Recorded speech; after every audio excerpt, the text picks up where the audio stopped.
Bienvenidos a Contexto Global, el espacio de France 24 para analizar los hechos más destacados de la jornada. Soy Valentina Torres Sánchez y es un gusto acompañarlos. Vamos con los titulares. Pedro Castillo llega a engrosar la lista de expresidentes peruanos condenados. La justicia lo sentenció a más de 11 años de prisión por conspiración para una rebelión tras ordenar la disolución del Parlamento y la convocatoria a un proceso electoral el 7 de diciembre de 2022. Su ex primera ministra Betsy Chávez recibió la misma condena. El gobierno estadounidense anunció que revisará la residencia permanente de ciudadanos de lo que calificó como países de preocupación. Esto tras confirmarse que el presunto responsable del tiroteo del miércoles en Washington, investigado como acto terrorista, es un asilado afgano. Los dos agentes de la Guardia Nacional siguen en estado crítico. La policía de Hong Kong arrestó a los jefes de la empresa Prestige Construction, contratada para realizar el mantenimiento de los edificios, donde el miércoles inició el peor incendio en 80 años en la ciudad. Esto cuando son al menos 83 los fallecidos y cientos los desaparecidos.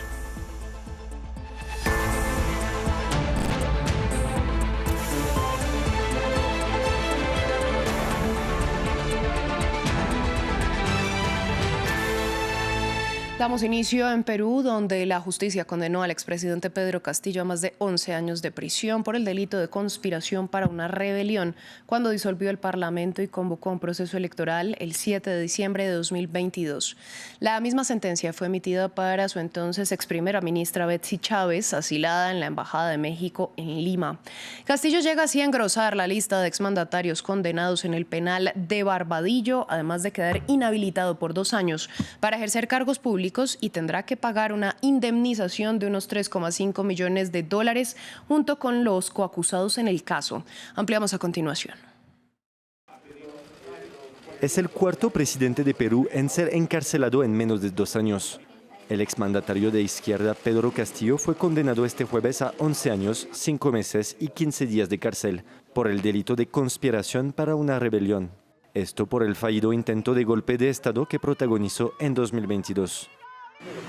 7. Condenar a José Pedro Castillo Terrones como coautor del delito contra los poderes del Estado y el orden constitucional en la modalidad de conspiración para una rebelión previsto en el artículo 349 del Código Penal en agravio del Estado, y como tal se le impone al sentenciado 11 años, 5 meses y 15 días de pena privativa de libertad de carácter efectivo, que descontada la carcelería que viene sufriendo en mérito a su detención desde el 7 de diciembre de 2022.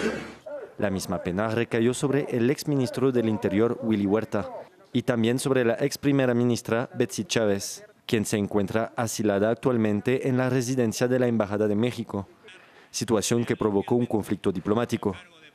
Lima amenazó varias veces con intervenir en la embajada y cortó relaciones bilaterales con México. Familiares y seguidores de Pedro Castillo se reunieron en Lima para protestar contra el veredicto. Pero yo me siento indignada, y honestamente me siento indignada.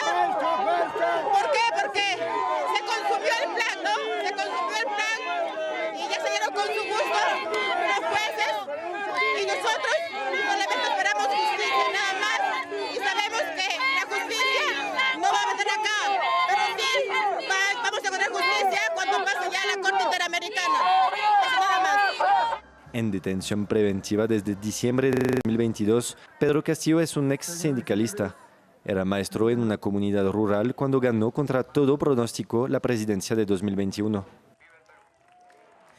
Vamos a Estados Unidos, donde el gobierno anunció que revisará rigurosamente las residencias permanentes de todos los ciudadanos que provengan de lo que llamaron países de preocupación, sin especificar a qué naciones se refieren. Esto tras el ataque del miércoles que dejó heridos a 2 agentes de la Guardia Nacional y que es investigado como acto terrorista por el FBI. La medida se produce luego de que se confirmara que el presunto responsable es un ciudadano afgano que arribó a Estados Unidos en medio de un programa de reasentamiento en el marco del regreso al poder del Talibán en 2021. El sindicado habría trabajado con fuerzas asociadas de Estados Unidos sin que se pueda todavía establecer un motivo claro del ataque. Los detalles en el informe de Maxime Pluvinet. Un ataque planeado al estilo emboscada. Son las últimas declaraciones oficiales sobre Rahmanullah Lakanwal, principal sospechoso del tiroteo del miércoles cerca de la Casa Blanca en Washington. Un ataque que dejó gravemente heridos a 2 miembros de la Guardia Nacional y que se da en momentos de un polémico despliegue militar en varias ciudades del país por la administración Trump.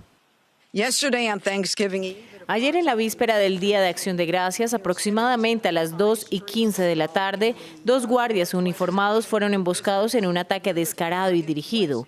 Un tirador solitario abrió fuego sin provocación, al estilo emboscada, armado con un revólver. Lakanwal, el sospechoso de 29 años, es un ciudadano afgano que ingresó a Estados Unidos en 2021.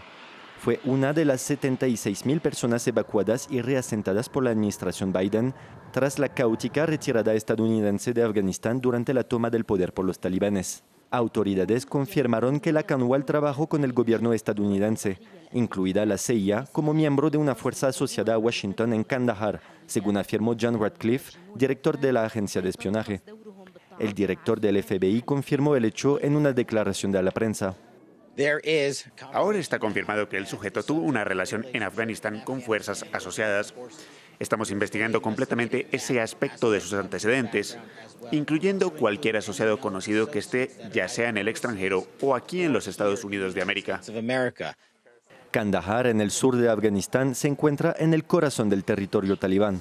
Fue escenario de algunos de los combates más intensos entre los talibanes y las fuerzas de la OTAN después de la invasión liderada por Estados Unidos en 2001. La CIA dependía del personal afgano para labores de traducción, administración y combate en primera línea. En Hong Kong, la policía arrestó a los jefes de la empresa encargada de hacer el mantenimiento a los edificios donde se registró el peor incendio en la ciudad en 80 años. Ya son 83 las víctimas mortales de la conflagración y se estiman más de 250 desaparecidos. Todo ello mientras continúan las investigaciones para encontrar las razones del incendio. El principal señalado hasta el momento es el uso de bambú en las obras de remodelación que se realizaban en el complejo residencial. Más detalles en este informe.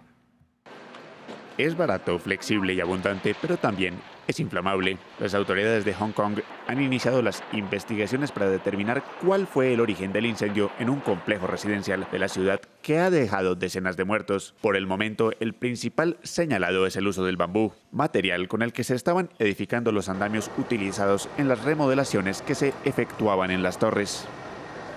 El gobierno comenzó de inmediato a inspeccionar las renovaciones en toda Hong Kong con andamios de bambú y la Oficina de Desarrollo se ha reunido con la industria para discutir la sustitución gradual de los andamios de bambú por metal. El bambú ha sido utilizado en andamios durante siglos en Asia. En la China continental ha sido en gran medida reemplazado por andamios de metal más robustos, pero en Hong Kong la tradición ha perdurado. En el pasado el gobierno había considerado reemplazar este método tradicional. En marzo las autoridades anunciaron que la mitad de las nuevas obras públicas deben hacerse con metal, planes que parecen acelerarse tras el masivo incendio. Si bien reconocemos que el uso de andamios tiene una larga historia en Hong Kong y ofrece flexibilidad, particularmente en calles estrechas, su resistencia al fuego sigue siendo inferior a la del metal. Por razones de seguridad, el gobierno considera imperativo acelerar la transición completa al metal. Los investigadores también están averiguando si se utilizaron materiales antiinflamables en el sitio de construcción y en el complejo de edificios. Además, la policía realizó una redada en la empresa encargada de los trabajos en los bloques de apartamentos, arrestando a un consultor y a 2 directores por cargos de homicidio involuntario. En otras noticias, vamos a Cisjordania, donde imágenes grabadas este jueves muestran cómo soldados israelíes matan a 2 hombres que parecen rendirse, desarmados, con los brazos en alto. Los hechos ocurrieron en Jenin, en la Cisjordania ocupada. En las imágenes se aprecia cómo los soldados parecen ordenarles entrar a una vivienda antes de dispararles a quemarropa. El ejército israelí informó que abrió una investigación y la autoridad palestina lo calificó de crimen de guerra. El gobierno de Francia aseguró este jueves que no hay riesgo de contraer gripe aviar H5 por el consumo de carne de aves o sus derivados en medio del aumento de casos en Europa. Las autoridades sanitarias del país aseguraron que el riesgo se estima bajo para la población general y de bajo a moderado para quienes están más expuestos. No obstante, lo que sí informaron es que se restringirá la caza de ciertos tipos de aves y que también se desaconseja tratar sus cadáveres. El Ministerio de Agricultura puntualizó que los focos de la enfermedad están situados en 61 granjas de explotación comercial y 9 convencionales. Cerramos en las calles de Nueva York, que se llenaron de color con el tradicional desfile de acción de gracias de Macy's. Los globos gigantes, las carrozas y grupos musicales inundaron las calles en una jornada fría para la ciudad, en la que las temperaturas rondaron los 4 grados. Se trata de la edición número 99 del icónico desfile que engalana anualmente la capital financiera de Estados Unidos. Fin del informativo, gracias por su sintonía.